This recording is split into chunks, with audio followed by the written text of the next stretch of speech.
We'll focus now on the second book during our discussion today, Humanitarian Logistics. So what sort of updates will feature in the new edition of this book, Humanitarian Logistics? Martin? Yes, well, I guess obviously the first thing that we've updated are some of the examples, because of course, sadly, humanitarian events keep on happening. I mean, if we just think about this year 2017, hurricanes, obviously, Maria, Irma, earthquake in Mexico, humanitarian crises in Yemen and Rohingya.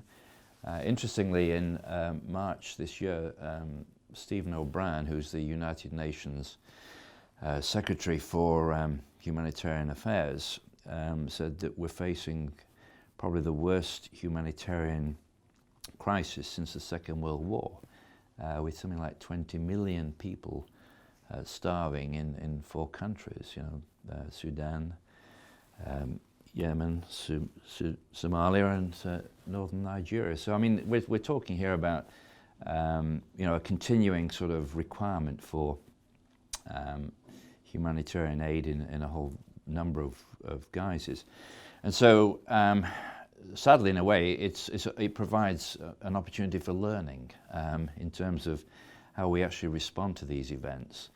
And I think if we look back, even just 10 years, we're seeing significant increase in, well, the professionalism, first of all, in humanitarian logistics, but also to the focus on the supply chain, the focus on planning,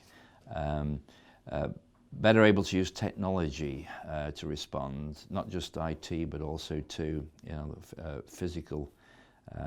We're talking a lot about using drones, for instance, in medical aid distribution. So just like logistics generally, it's moving on essentially, and sadly there's always going to be a need for this type of capability, but we're getting better at it, and that's what we've reflected really in this new edition of the book.